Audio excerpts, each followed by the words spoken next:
சொர்க்கத்தின் இன்பங்களை குறித்து, அதனுடைய மகத்துவத்தை குறித்து, அது எப்படிப்பட்ட இன்பங்களால் சூழ்ந்திருக்கிறது என்பதை குறித்து நபிகள் நாயகம் ஸல்லல்லாஹு அலைஹி வஸல்லம் அவர்கள் ஒரு செய்தியின் மூலமாக நமக்கு உணர்த்துவார்கள். இந்த உலகத்துல கடுமையான துன்பத்தில் ஆழ்த்தப்பட்ட ஒரு சொர்க்கவாசி மறுமையில், இந்த உலகத்துல வெறும் துன்பத்தையே கண்டவர், எந்த விதமான இன்பத்தையும் காணவில்லை. கஷ்டங்கள், பலவிதமான தோல்விகள், இப்படி இந்த உலகத்தில் கஷ்டமே பற்றி வாழ்ந்த ஒரு அடியார் அவர் சொர்க்கவாசியாக இருப்பார். அவருக்கு அல்லாஹ் சொர்க்கத்தை நியமிச்சு வச்சிருப்பான். தீர்ப்பு சொல்வதற்கு முன்னால அண்ணா என்ன செய்வான் அப்படின்னா,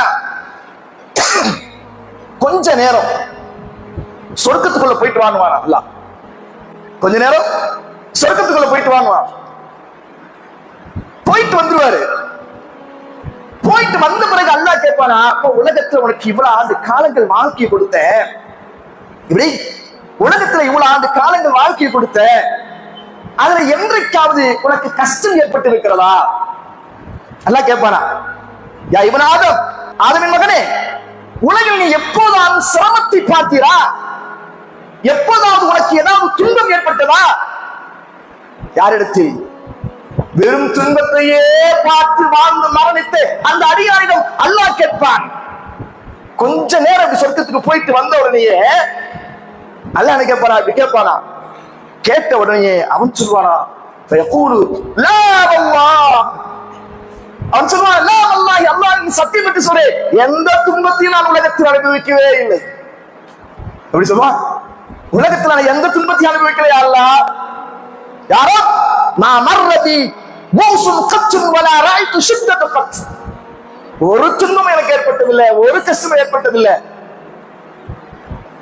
வெறும் துன்பத்தையே அடைந்தவன் சொர்க்கத்துக்குள்ள கொஞ்ச நேரம் இப்படி போயிட்டு திரும்பி வந்த உடனே அந்த உலகத்தில் பட்ட கஷ்டங்கள் எல்லாம் அவனுக்கு மறந்து போய்விடுகிறது.